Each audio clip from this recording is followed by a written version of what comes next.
Exercise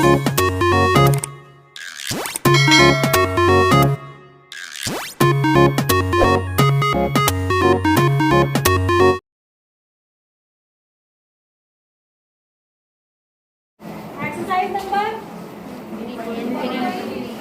3.3 question number 2 है। एक question मैंने उस दिन बता देना। बी अटेंटिव, एकदम ध्यान देना है। ये क्वेश्चन ज्योमेट्री के हैं, अरिथमेटिक के नहीं है।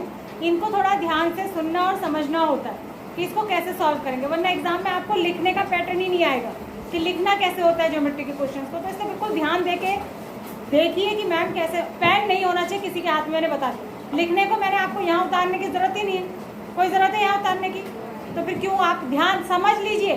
मैंने आपसे 1000 बार कहा है कि अगर क्वेश्चन आपको समझ आ जाएगा तो आप घर पे अपने आप ही कर लेंगे, उसको उतारने की कोई आवश्यकता नहीं है। Consider the following parallelogram, find the values of the unknown X Y Z. ये कह रहा है कि जितने भी फिगर्स बने हैं इनको क्या करो, पैरेललोग्राम कंसीडर करो। मतलब ये क्या है, पैरेललोग्राम से, क्या है, पैरेललोग्राम से। अब इसमें जो भी एंगल नहीं दिया है, मतलब जिसकी जगह एक्स वाई या जेड लिखा है, वो आपको निकालना है। तो मैंने पहली फिगर बनाई है जो क्वेश्चन नंबर 2 का पहला है। ये मैंने बताया था नहीं, तो इसमें नहीं बताया था ना। यहाँ लिखा है एक्स, यहाँ लिखा है वाई, यहाँ पर लिखा है जेड, और यहाँ कितना है 100 डिग्री। यानी कि 4 में से इसने सिर्फ एक एंगल दिया है 100 डिग्री, और बाकी हमको निकालना है। इसका नाम है ABCD। क्या नाम है इसका? पैरेललोग्राम या क्वाड्रिलेटरल का जब भी नाम रखते हैं, ये बिल्कुल ध्यान से याद रखना है। जब भी नेमिंग करते हैं, इसने तो करके दी हुई है, मान लिया हमें खुद बनाना है और खुद नेमिंग करनी है, तो या तो एंटी क्लॉकवाइज करते हैं या क्लॉकवाइज करते हैं। मैंने ABCD या तो ऐसे लिखेंगे या ABCD ऐसे लिखेंगे, लेकिन ABCD ऐसे नहीं लिखेंगे। बात समझ आ गई? ABCD नहीं लिखेंगे, या तो क्लॉकवाइज लिखेंगे लाइन से ABCD, या एंटी क्लॉकवाइज लिखेंगे ABCD। याद रहेगा, ये ध्यान रखना। अब हम इसमें जैसे इसने बोला कि पैरेललोग्राम है, तो पहले हमें पैरेललोग्राम की सारी प्रॉपर्टीज याद होनी चाहिए। ठीक है, तो सबसे पहले B = D। ये वाला एंगल और ये वाला एंगल इक्वल होगा, क्योंकि अपोजिट एंगल्स इक्वल होते हैं किसमें, पैरेललोग्राम। तो हम लिखेंगे एंगल Y = एंगल, इसको D भी लिख सकते हैं या Y से डिनोट करके Y भी लिख सकते हैं। एंगल Y = एंगल B और इक्वल्स टू 100 डिग्री। जब ज्योमेट्री में सॉल्व करते हैं तो कारण भी लिखना पड़ता है। तो क्या लिखेंगे कारण? Opposite angles are equal in a parallelogram, या opposite angles of parallelogram. Parallelogram को ऐसे लिखते हैं शॉर्टकट में, पैरेलल लाइंस बना के जी है, पैरेललोग्राम आर इक्वल। ज्योमेट्री में कारण हर चीज़ का लिखना पड़ता है, अदरवाइज मार्क्स नहीं मिलते। तो ये इसके इक्वल है, तो हमें ये तो मिल गया। ये कितना हो गया 100, ये कितना हो गया 100। अब बाकी बताओ कैसे निकलेगा? 180। Very good. पैरेललोग्राम में क्योंकि लाइंस पैरेलल होती हैं, तो इसका और इसका सम कितना होता है 180। इसी तरीके से इसका और इसका सम भी कितना होता है 180, और इसी तरीके से इसका और इसका सम भी 180 ही होगा, क्योंकि ये लाइन भी पैरेलल होती है और ये लाइन भी पैरेलल होती है। पैरेलल लाइंस के बीच में जो एंगल्स बने होते हैं, इनका सम क्या होता है 180। ठीक है, तो यहाँ पर हम लिखेंगे angle Y plus angle Z, इसका सम कितना होगा 180 होगा। कारण लिखेंगे, या तो आप ये लिख दीजिए since lines, since BC is parallel to BC is parallel to AB, क्योंकि DC और AB पैरेलल है, इसलिए इसके अंदर बने हुए एंगल्स जो इनको इंटीरियर एंगल्स कहते हैं। क्या कहते हैं? इनका सम 180 होता है। तो Y हम निकाल चुके हैं, इसकी जगह 100 रख लेंगे। एंगल Z = 180, तो एंगल Z कितना हो जाएगा 180 माइनस 100, यानी कि 80 डिग्री। कितना हो जाएगा 80 डिग्री। ये कितना आ गया 80 डिग्री। अब ये 80 है तो X भी 80, तो एंगल X भी कितना हो जाएगा, एंगल Z के बराबर हो जाएगा, और कितना हो जाएगा 80 डिग्री। कितना हो जाएगा 80। जब अगर आप एग्जाम में करें क्वेश्चंस को, तो चेक करने के लिए आप चारों को सम करके भी देखिए। पैरेललोग्राम क्या होता है, एक तरीके का क्वाड्रिलेटरल होता है। तो क्वाड्रिलेटरल के चारों एंगल्स का सम कितना होता है 360 होता है। तो जब आप एग्जाम में एंगल निकालें तो चेक कर लें कि सबको जोड़कर, सबको ऐड कर 360 आ रहा है कि नहीं आ रहा है। आ रहा है ना? 100 और 100 200, और 82 जा 160, तो 200 प्लस 160 कितना हो जाएगा 360। ठीक है, तो इस तरीके से इसको करना है। बात समझ आ गई? अगला देखिए, इसी का जो दूसरा वाला है, देखो दूसरे वाले में आपको मैं फिगर में ही बताती हूँ, घर में आप कुछ सॉल्व करेंगे। इसको मैं फिगर में समझा देती हूँ, करके नहीं बता रही, ठीक है? बात समझ आ रही है? ऐसा बना हुआ है, ठीक है? फिगर में समझा दूंगी, लिखते कैसे मैंने आपको बता दिया। इसमें नेमिंग इसने नहीं की है तो हम खुद ही कर लेते हैं, ठीक है? A B C D E, ठीक है? अब इसमें दिया है x y, ये 50 है, ये x है, ये y है, और ये क्या है z। ये क्या है z ही है ना। अब ये 50 है तो अपोजिट एंगल्स इक्वल होते हैं, तो ये भी कितना हो जाएगा 50। कितना हो जाएगा 50, कितना हो जाएगा 50। और ये 50 है तो ये पूरे का सम कितना होता है, सीधी लाइन पे बना हुआ एंगल कितना होता है 180। तो 180 में से 50 माइनस कर दीजिए तो बाकी को कितना बचा 120। कितना बचा 130। कैसे बताना नहीं चाहिए, वैसे मुझे बता दे रही मैं। इसको क्या कहेंगे, angle C is equal to angle A equal to 50 degree हो जाएगा। इसी तरीके से एंगल जेड इक्वल टू हो जाएगा 180 माइनस 50 यानी 130। ब्रैकेट में लिख देंगे लीनियर पेयर। क्या लिखेंगे लीनियर। जहाँ पर एक लाइन का एंगल बताते हैं पूरा वाला, वहाँ पे लीनियर पेयर लिखते हैं, ठीक है? अब ये आ गया। अब हमारा क्या बचा y, इसका और इसका सम कितना होगा 180। भाई पैरेलल है ये, तो ये 50 है तो ये कितना हो जाएगा 130, और ये 130 है तो ये भी कितना हो जाएगा 130। बात समझ आ गई? लिखने का तरीका वही है, आप लिखेंगे angle y equals to angle A, sorry angle y plus angle A equals to 180। Bracket में लिखेंगे इंटीरियर एंगल्स। क्या लिखेंगे, या तो लिख दीजिए इंटीरियर एंगल, या लिख दीजिए since A B is parallel to D सी।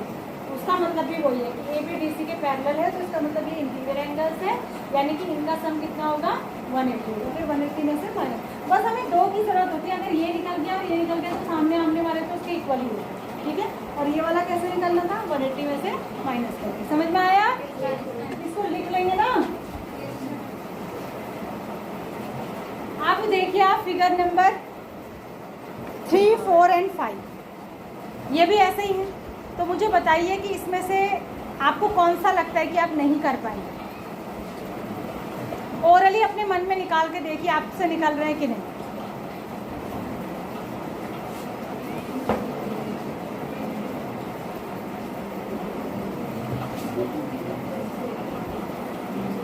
बहुत आसान। देखो ये है x, ये है y, ये है z, है ना? नहीं z ये नहीं है, ये 30 z ये है, और ये कितना है 30। और यहाँ पर ऐसा साइन बना, इसका मतलब क्या होता है 90। ये 90 तो ये वर्टिकली अपोजिट एंगल है, ये ऐसे एंगल क्या होते हैं वर्टिकली अपोजिट, ये इक्वल होते हैं। तो ये 90 है तो ये भी कितना हो जाएगा 90। x 90 हो गया, कितना हो गया 90, और 90 30 और ये तीनों का सम कितना होता है 180। 90 और 30 कितना हो गया 120। तो 180 में से 120 माइनस कर दिया तो कितना बचा 60। ये कितना बचा 60। अब ये कैसे निकलेगा, ये और ये बराबर होंगे। ये कैसे अल्टरनेट एंगल, ये इसके बराबर होंगे। ये दो पैरेलल लाइन है, इनको ऐसे समझो, ये दो पैरेलल लाइन है, और ये जो बीच से गई है ट्रांसवर्सल है। क्या है ट्रांसवर्सल। जो तिरछी लाइन इनको कट करके इसको क्या कहते हैं ट्रांसवर्सल। तो जो इधर और इधर एंगल बना होता है ये क्या होता है इक्वल होता है, ठीक है? इनको कहते हैं अल्टरनेट एंगल्स। क्या कहते हैं अल्टरनेट एंगल, ठीक है? तो ऐसे आप इसको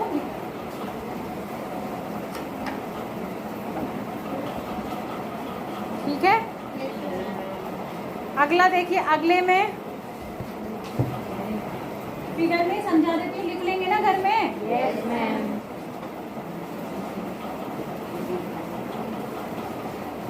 वैसे सारे बताने नहीं चाहिए, फिर तुम अपना दिमाग बिल्कुल नहीं चलाते हो। y, x और 80, ये है y, ये है x, ये है 80 और ये है z, ये है z। अब बताओ, ये 80 तो ये भी 80, यस मैम, और ये 80 तो ये 100, ये 100 तो ये भी 100, और ये 80। क्योंकि इसका पूरा ये कितना होता है 180 में से 100 माइनस कर दो, आ गया। लिखना कैसे है, सबसे पहले हमने किसको निकाला, इसको। तो हम कहेंगे कि y किसके बराबर है, इसके। पहले नेमिंग कर लेना, इसकी नेमिंग नहीं करी, a b c d naming कर लेना। तो a b c d, तो क्या लिखोगे एंगल ए किसके बराबर होगा, एंगल सी के। तो एंगल ए को किससे दिखा रहे हैं, वाई से, सी कितना है, ए से, तो ये हो जाएगा। फिर लिखेंगे एंगल ए का और एंगल बी का सम कितना होगा, 180। क्या लिखोगे यहाँ, लीनियर पेयर। क्या लिखोगे, linear pair, sorry interior angle. क्या लिखोगे, इंटीरियर एंगल। ठीक है, तो यहाँ इसकी जगह रख दोगे, ए की जगह रखोगे 80, ये हमको निकालना है, इसको डी ही लिखेंगे। 180 उधर ले जाएंगे तो डी कितना आ जाएगा, 100। और डी 100 को लिखेंगे कि बी किसके इक्वल होता है, डी के इक्वल होता है। अपोज ब्रैकेट में क्या लिखोगे, opposite angles of the parallelogram. क्या लिखोगे, तो ये इसके इक्वल है। फिर यहाँ पर लिखोगे बी का और इसका sum, B angle B plus angle Z equal to 180। Bracket में क्या कारण लिखोगे, लीनियर पेयर। क्या कारण लिखोगे, लीनियर पेयर। तो 180 में से माइनस कर दोगे तो जेड निकल जाएगा, निकल जाएगा ना।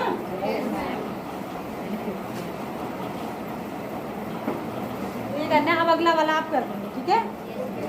थोड़ा सा दिमाग लगाना, हो जाएगा आसानी। अगला देखो क्वेश्चन नंबर 3। क्वेश्चन नंबर 3 वहाँ जाना है स्टेज पर, कितने बजे जाना है, अभी तो नहीं जाना शायद। चलो ठीक है। थर्ड देखो, can a quadrilateral ABCD be a parallelogram if, देखो ABCD पहले बना दो। ये क्वाड्रिलेटरल है, क्या पहले समझो क्वेश्चन क्या है। ये कह रहा है ABCD की नेमिंग में ध्यान रखना, मैंने बता दिया, या तो क्लॉकवाइज या एंटी क्लॉकवाइज। तो मैंने क्लॉकवाइज लिख दिया। तो कह रहा है कि अगर D प्लस B का सम 180 हो, D और B का सम 180 हो, तो क्या पैरेललोग्राम पॉसिबल है बनाना, से यस और नो,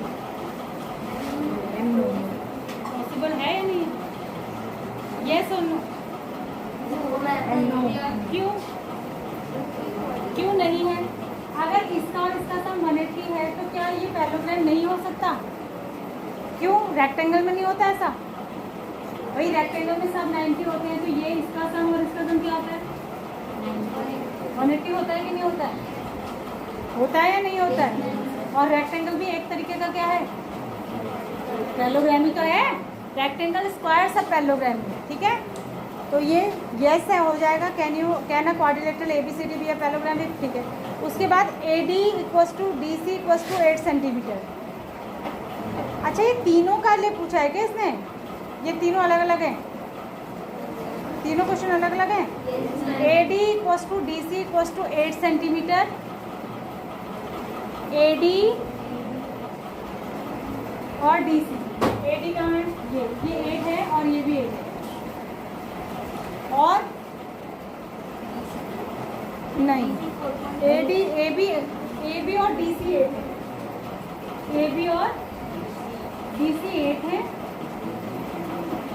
AD 4 है, AD क्या है 4 है, तो ये भी क्या होगा 4.4, और BC 4.4 है, नहीं ये पॉसिबल नहीं, क्योंकि पैरेललोग्राम में हमेशा अपोजिट साइड्स क्या होती है, इक्वल। तो ये पेयर इक्वल है तो ये पेयर भी इक्वल है, ये भी अनइक्वल है तो ये पैरेललोग्राम नहीं हो सकता। तो फर्स्ट वाले केस में हो सकता है, सेकंड वाले में नहीं। थर्ड वाला देखो, एंगल A इक्वल्स टू 70 और C इक्वल्स टू 65। देखो यहाँ रखे, देखो ये 70, ये 70 होगा तो ये भी 70 होना चाहिए, तो ये 65 होगा तो कैसे चलेगा। तो तीसरे केस में भी नहीं होगा, तीसरे केस में भी नहीं, ठीक है, समझ आया। तो ये अगला देखो, कारण लिख दोगे, पहले वाले में कहोगे इट इज पॉसिबल, और एग्जाम्पल में लिख दोगे rectangles and square are the example. दूसरे वाले में क्या लिखोगे, दूसरे वाले में लिखोगे opposite sides of the parallelogram should be equal, opposite sides equal होनी चाहिए, लेकिन इसमें वन पेयर अनइक्वल दिया है, एक तो इक्वल दिया है 8 8, दूसरा क्या दिया है अनइक्वल दिया है, तो इसलिए ये पैरेललोग्राम नहीं हो सकता। तीसरे में लिखोगे opposite angles of a parallelogram should be equal, लेकिन इसमें A के इक्वल C नहीं दिया है, A 70 दिया है और C कितना दिया है 65, तो इट इज नॉट पॉसिबल। समझ में आ गया। तो ये तक।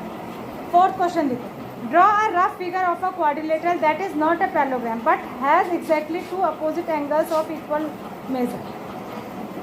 ये कह रहा है कि एक ऐसा, ये ड्रॉ करने वाला है, आपको एक ऐसा रफ फिगर ड्रॉ करना है जो पैरेललोग्राम नहीं हो, लेकिन उसके अपोजिट एंगल का एक पेयर इक्वल है। क्या कोई मुझे इसका कोई एग्जाम्पल बता सकता है? क्या कोई ऐसी शेप होती है जो इसका एग्जाम्पल हो, जैसा ये कह रहा है कि वो पैरेललोग्राम ना हो? हाँ, kite, very good, kite shape is the right example. जो काइट शेप होता है वो ऐसा होता है नहीं होता? ज़्यादा ही बड़ा बना दिया मैंने। इसमें ये वाले एंगल इक्वल होते हैं, लेकिन ये और ये इक्वल नहीं होते, और ये पैरेललोग्राम नहीं होते, ठीक है। तो काइट शेप एक ऐसा एग्जाम्पल है जिसमें अपोजिट एंगल्स का एक पेयर इक्वल होता है, लेकिन वो एक पैरेललोग्राम नहीं है, ठीक है।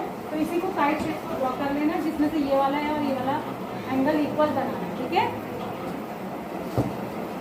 उसके बाद कह रहा है अगला, fifth, the measures of two adjacent angle. Adjacent कौन से होते हैं? अगल बगल वाले, अपोजिट नहीं। अगल बगल वाले क्या कहलाते हैं? एडजेसेंट, और आमने सामने वाले क्या कहलाते हैं? अपोजिट। तो ये कह रहा है the measure of two adjacent angles of a parallelogram are in the ratio 3:2। Find the measure of each of the angle of a parallelogram. हाँ, यहीं पे रख दो, यहीं पे रख दो, जाओ जाओ। कौन है ये जो रेड पेन लेके आता है? क्या करता है रेड पेन से? मैडम के साइन खुद कर लेता है, फिर मैम को देने के लिए लाता है। इतना अच्छा बच्चा है। एक साथ ही गिफ्ट कर दे मैम को एक पूरे एक आध 5-6 का पैकेट। यहाँ देखो, ये कह रहा है एक पैरेललोग्राम, यहाँ ध्यान दो, तो क्या है? पैरेललोग्राम क्या है? पैरेललोग्राम। इसकी नेमिंग मैंने कर दी। इसका कोई भी एडजेसेंट एंगल का दो पेयर ले, तो मैं ए और बी ले लूँ, ठीक है। इनका रेशो है, कह रहा है 3:2। क्या रेशो है? 3:2। मतलब ये जितना है वो एक को 3 वाला रेशो मानना पड़ेगा, एक को 2 वाला। जब मैंने आपको एजेस वाले क्वेश्चन भी बताए थे, और मैंने बताया था जब रेशो में दी रहती है तो एक को कैसे लेते हैं और दूसरे, तो एक को लेंगे इसको, और एडजेसेंट एंगल का सम पैरेललोग्राम में कितना होता है? 180। तो 3x + 2x को मिला के कितना आएगा? 180। तो 5x को कितना मिला के आएगा? 180। तो x कितना आ जाएगा? 180। कितना आएगा? 36। जब x की वैल्यू 36 हो गई तो 3x कितना हो गया? 3 × 36, और ये कितना हो गया? 2 × 36। तो ये कितना हो गया? 108। ये कितना हो गया? 72। ये निकालने हैं, निकल गए 1 मिनट तक, ठीक है। तो ये क्वेश्चन था, समझ आ गई बात? उसके बाद अगला देखिए, कौन सा था ये? 6 था, 5 था? 5th था।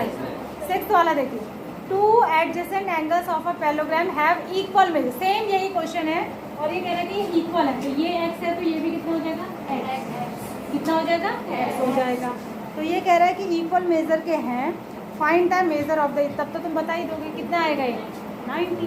कितना आएगा? 90। x + x = 180, 2x = 180, यानी x = 90। तो ये 90, तो ये भी 90, ये 90, तो ये 90, ये 90, तो ये भी। तो ये क्या हो जाएगा? रेक्टेंगल। क्या हो जाएगा? रेक्टेंगल, ठीक है। कर लोगे ना? x लेके लिख के कर लेना, ठीक है। दिक्कत आएगी तो पूछ लेना, वैसे आनी नहीं चाहिए। तो 6 क्वेश्चन आज कर लेना, काफ़ी है आज के लिए, बाकी कल करा देना।